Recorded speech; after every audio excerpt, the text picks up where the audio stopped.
Let's begin with the first, and arguably the most powerful, of the four agreements. Be impeccable with your word. Now, at first glance, that might sound simple. You may think it's just about not lying or being nice. But what Don Miguel Ruiz is really saying goes much deeper than honesty. He's talking about the power of language to shape reality. He calls our words magic. And like all magic, it can either create or destroy. Think about it. Every belief you hold about yourself, good or bad, came from words. Someone once told you you're not enough. Maybe it was a parent, a teacher, a friend, or even yourself. And those words didn't just float away. They took root. They shaped the story you now live inside. Let me ask you, have you ever looked in the mirror and thought, I look tired, I'm not attractive, I'll never be good at this? Who put those ideas in your head? Where did that voice come from? It probably wasn't yours to begin with. It was given to you, passed down, like a curse. Don Miguel Ruiz compares this to black magic. When someone speaks from a place of fear, jealousy, or pain, and we believe their words, we've accepted their poison. And then, worst of all, we begin repeating it to ourselves. Let me share a story he mentions. A mother comes home from work, exhausted, with a pounding headache. Her daughter is singing and playing loudly in the room. Overwhelmed and frustrated, the mother yells, "Stop singing. You have an awful voice." Now think of the impact. That one sentence, maybe said in a moment of pain, may live inside the daughter for the rest of her life. She may grow up believing she can't sing. She may never express herself musically again, all because of one careless sentence. This is the dark side of words. We cast spells with them, and those spells become identities. Now flip that. If words can destroy, they can also heal. If someone once told you you're worthless, you have the power now to tell yourself, I am enough. I am learning. I am allowed to grow.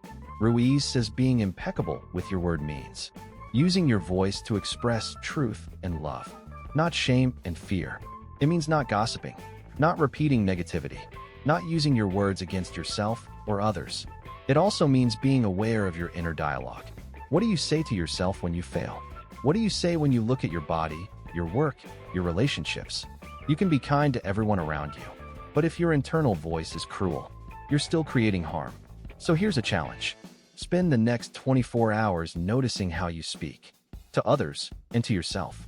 Catch the moments when you say things just to fill silence, or to win approval, or to make yourself feel smaller. Then ask, is this true?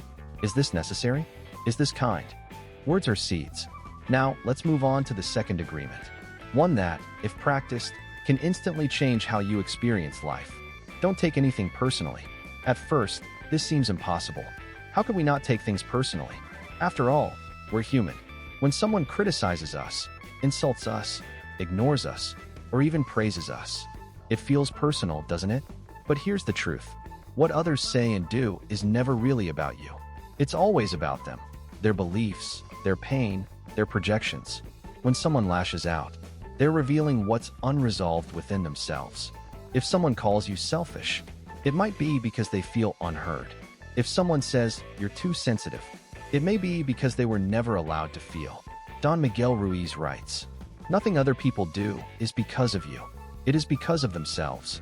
Now that may sound liberating, but it's also challenging, because when we stop taking things personally, we also have to let go of our ego's favorite story, the idea that we are the center of everything. Let me give you a relatable example. You text someone and they don't reply for hours. Your mind instantly goes, did I say something wrong? Are they mad at me? Did I annoy them? But the truth could be, they're busy, they're overwhelmed, their phone died. Yet we fill the silence with self-blame. And here's where the pain begins. Because the moment we make it about us, we step into a world of assumptions and emotional poison.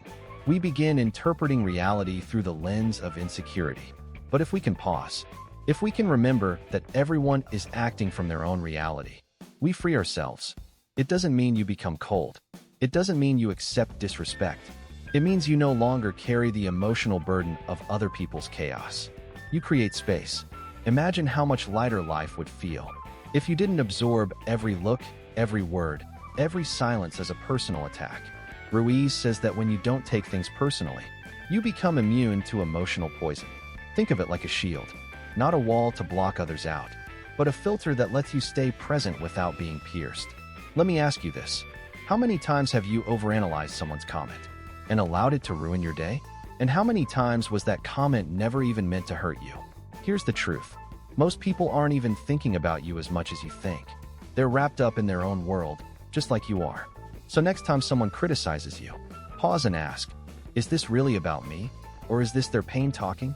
You don't have to argue. You don't have to prove anything. Just observe, take a deep breath, and choose your peace. Because that's what disagreement gives you: freedom. Freedom from emotional chaos. Freedom from self-doubt. Freedom from carrying baggage that was never yours to begin with. The third agreement is deceptively simple, yet it might be the one you break the most often. Don't make assumptions. But let's be honest, our minds are assumption factories. We assume someone's silence means they're mad.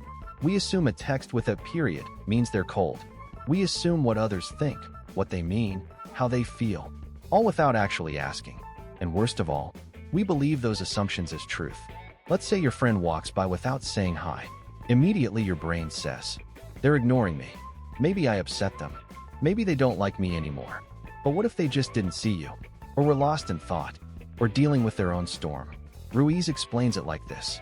We make assumptions because we're afraid to ask questions. Because questions require vulnerability. Clarity requires courage. And yet, when we assume, we suffer. We start building entire emotional dramas based on imaginary stories. How many arguments have you had in your own head about things that never actually happened? Let's go even deeper. We not only make assumptions about others, we also make assumptions about ourselves. You mess up a project and your mind goes, I'm a failure. I always ruin things. No one said that, but you did, silently, in your head. So why do we do it? Because assumptions feel safer than uncertainty. It feels easier to fill in the blanks than to sit in the discomfort of not knowing. But here's the cost. You trade peace for false certainty. You give up connection for control. Imagine how many relationships could be saved if people just asked, what did you mean by that? Are you okay? Can I clarify what I heard? One moment of honest conversation can dissolve months of silent resentment. So here's your practice. When you catch yourself spiraling into story mode, pause, ask, clarify. It might feel awkward at first, but it's far less painful than living in a world of guesses. And remember what Ruiz says. All the sadness and drama you have lived in your life was rooted in assumptions. That's a strong claim, but think about it. Assumptions lead to misunderstandings. Misunderstandings lead to distance. Distance leads to conflict and pain. But clarity? Clarity leads to peace, to truth, to intimacy. So don't be afraid to ask. Don't be afraid to say, I don't know. Because not knowing is not weakness. It's the beginning of real understanding. The fourth agreement is what ties everything together. Always do your best. At first glance, this might sound like generic advice, a motivational quote on a poster.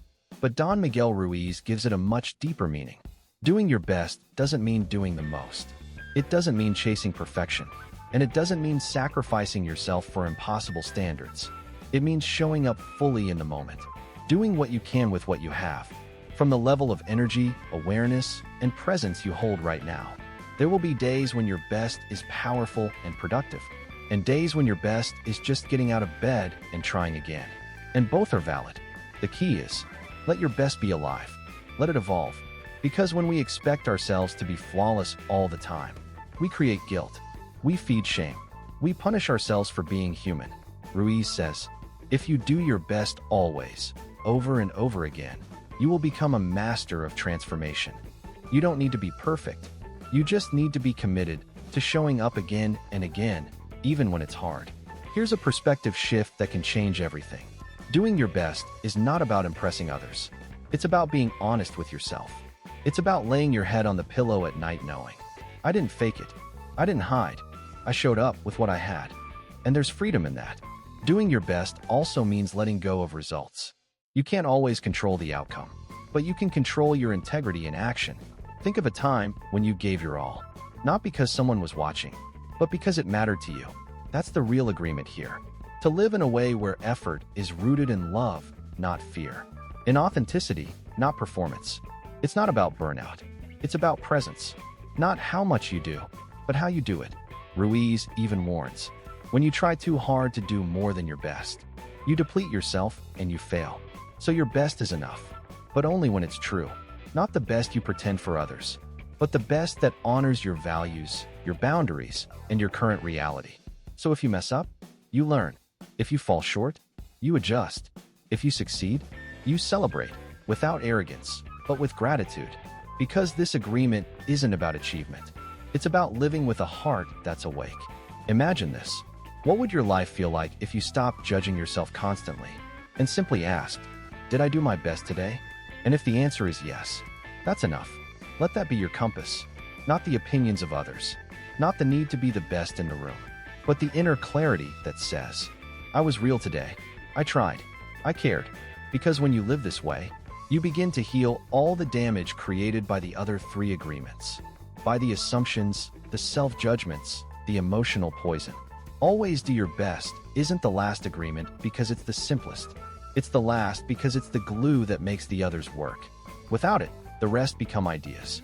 With it, they become transformation.